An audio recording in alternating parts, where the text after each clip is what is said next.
الأطفال عندهم رسالة مهمة النهاردة عاوزيننا نسمعها. تعالوا نسمع أطفالنا في موضوع مهم عاوزين يعبروا عنه ويقولوه للكبار بكل حب طبعا، ويتمنوا ان الكبار يفهموا ويطبقوا الرسائل اللي جواه. يلا بينا. ازيكم يا صحابي، عاملين احنا النهارده في حلقه جديده من بودكاست على قد عقلنا. هنتكلم على احنا كلنا اطفال بس محترفين. ونبدا الاسئله. طب وانت يا احمد مثلا انت ايه ميزتك وايه عيوبك؟ مثلا انت بتعرف تعمل ايه وايه الحاجه اللي مش شاطر فيها قوي؟ انا بعرف العب كرة بس مش بعرف اصد ولا يعني انت بتعرف تلعب كوره بس مش بتعرف تصد. ايه تاني مهمة؟ بس انت ممكن ترسم. انا بعرف ارسم، بعرف الون، ممكن بتعرف تلعب بينج. انا بعرف العب كل طب انا عرفت مميزاتك، ايه عيوبك؟ الحاجات اللي انا مش بعرف العبها او ايه الحاجات اصلا المهم اللي بتعرفش الكرة مش بعرف العبها مثلا. بيقول في المرمى. المرمى ماشي كمل. مثلا مش بعرف اقرأ. مميزاتي اللي انا سريع في الجري، بعرف العب ملاكمة بس على خفيف، بعرف العب كورة، بعرف العب سباحة. وعيوبي ان انا مش بحب في حاجات مش بحبها، زي اللي انا افضل اكتب اكتب اكتب اكتب، واللي انا يعني تفضل تعمل ما فيش بريك خالص. بالظبط. وبرضو اللي انا افضل اعمل حاجات الناس تضايقها وانا ما بقاش عارف، كنت ابقى فاكرها اللي هي مش هتضايقها وهي بتضايقها وانا ما كنتش، وانا مش ببقى عارف. يعني مثلا مش بتعرف تلعب كورة قوي، يعني مثلا بتعرفش تمرقص، انت بتعرف تشوط وتجري بس بتعرفش تمرقص، صح؟ اكيد. ايوه. انت يا جاسر بتعرف ايه عيوبك وايه مميزاتك؟ انا مميزاتي ان انا بعرف العب كورة بهادي، بعرف اقرا، بعرف اكتب، يعني شاطر، بعرف اذاكر جدا. طب عيوبك؟ انا لسه بكمل. مثلا بعرف اذاكر دراسات وعلوم، بعرف اذاكر اي حاجه. لكن عيوبي ثانيه ومميزاتي برضو بعرف العب ملاكمه، بعرف العب كاراتيه، بابا بيعلمني، بعرف العب سباحه من صغري، بابا علمني.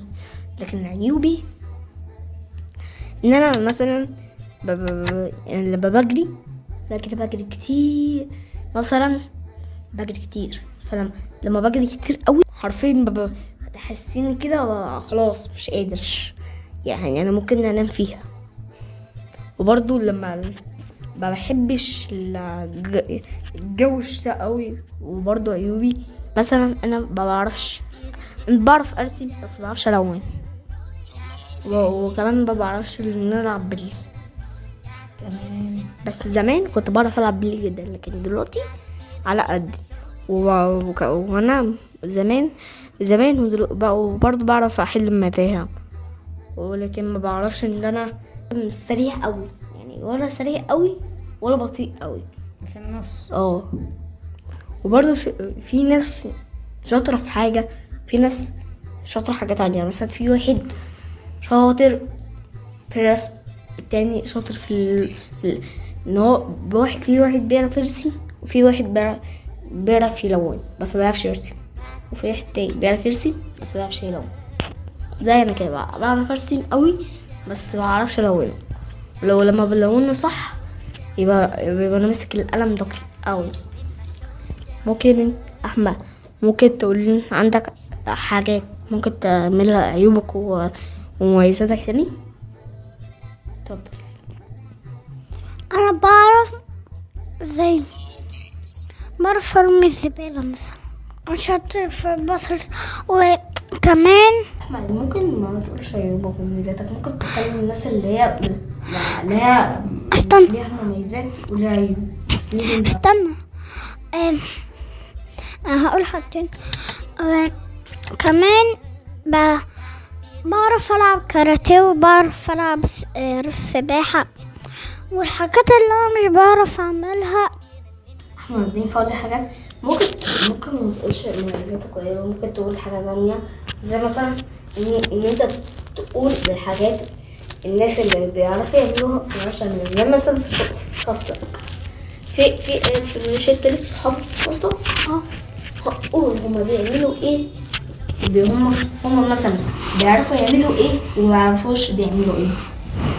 في حد مش شاطر في الانجليش، وفي حد شاطر في العربي، وفي حد شاطر في الماث، وفي حد مش شاطر في الانجليش، وفي حد شاطر في العربي قوي، وفي حد مش شاطر في الانجليزي، وفي حد شاطر في العربي بس هو مش شاطر في الماث بس.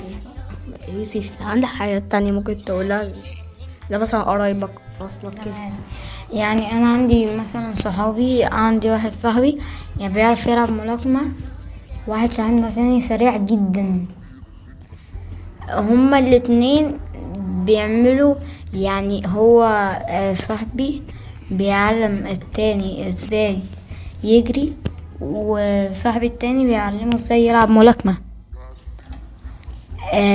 برضو في واحد يلعب كاراتيه، لكن واحد تاني بيلعب كونغ فو. في واحد مثلا يلعب سباحة، لكن واحد تاني بيلعب باليه. احنا قلنا كنا بنتكلم عشان نوصل لكم رسالة، احنا كلنا اصحاب بس مختلفين. زي مثلا زي واحد بيعرف يعمل حاجة دي قوي، في واحد نص، وفي حاجة تاني نص ونص، وفي حاجة تالتة مش بيعرف يعملها. في واحد تاني بقى بيعرف الحاجة اللي مش بيعرف يعملها الأولاني، التاني ده بيعرف يعملها فيساعده. فاحنا كنا بنملكه بسن كده، فكله بنساعد بعض. احنا يا صحابي مش لازم نكون كلنا زي بعض في الحاجة دي، كلنا مختلفين. نشوفكم في حلقة جديدة في البودكاست على قد علينا. باي باي. وبعد ما سمعنا أبطالنا وهم بيعبروا عن إنهم كلهم أطفال لكن مش زي بعض، هم مختلفين، إن كل طفل فيهم عنده ميزة بتميزه وعنده حاجة هو مش قد كده فيها، لكن ده ما يعيبش فيه أي شيء. احنا بطبيعتنا كبشر احنا مش كاملين، ربنا خلقنا مختلفين اصلا علشان نحتاج لبعض وعلشان نكمل بعض. لما كل الاطفال يبقوا زي بعض، احنا عايزينهم يكونوا مثلا في ولد شاطر في الرياضيات، انا عايزة ابني اللي مش شاطر في الرياضيات قده، هو شاطر لكن مش قده، عاوزاه يكون زيه ويجيب درجات اعلى منه كمان. واغفل خالص ان ابني ممكن يكون شاطر في مادة الانجليش مثلا، والولد ده اللي شاطر في الرياضيات مش قد كده في الانجليش، فده ظلم للطفل، وده ظلم للطفلين كمان، لان احنا دلوقتي بنركز على عيوب ولادنا وبننسى خالص مميزاتهم، وبنركز على مميزات الاخرين ومش بنبص على عيوبهم. طيب الأطفال هنا كان عندهم رسالة إنه إحنا لو زي بعض كلنا في كل حاجة مش هنحتاج لبعض، مش هنبقى صحاب. الدور الأكبر من الصداقة أصلا إنه إحنا كلنا محتاجين لبعض، إنه في احتياجات عاطفية الصديق بيشبعها لي مثلا، في احتياجات مادية الصديق برضو بيشبعها لي. لو ما فيش احتياج مش هيبقى فيه، أو لو ما فيش نقص مش هيبقى فيه ميزة، انه طبيعي احنا كلنا ربنا خلقنا كده، فما ينفعش نطلب من اولادنا الكمال، وده صعب جدا ان احنا نفسنا نحققه ومجهد جدا للي بيسعاله، في حين ان احنا بنطلبه برضو منهم. خلينا نقف لحظات ونفكر شوية، احنا بنطلب ايه من ولادنا مثلا؟ ايه اللي بنطلبه منهم؟ هل ده فوق طاقتهم ولا لا؟ ولو فوق طاقتهم يا ريت نرحم بشريتهم ونرحم ضعفهم. مفيش حد كمان من ضمن الحاجات دي هيكون صح على طول، فبنسمح لأولادنا ان هم يغلطوا علشان بعد كده يرجعوا يحسنوا غلطاتهم او يتعلموا من غلطهم. تلخيصا للحلقة دي والرسائل اللي وردت منهم، يا ريت نفهمهم في ان كلهم مميزين، هم كلهم مميزين وهيتبسطوا ويفرحوا جدا لما تبصوا على مميزاتهم وما تبصوش على الحاجات الناقص اللي فيهم. هنبص عليها لسبب اننا نصلح فيها مع بعض، تمام، يبقى زي الفل جدا وهيقدركوا جدا. لكن نبص عليها علشان نقارنه بغيره، علشان مثلا نحسسه بتأنيب الضمير او نحسسه بالنقص، فده طبعا شيء غير مرغوب فيه.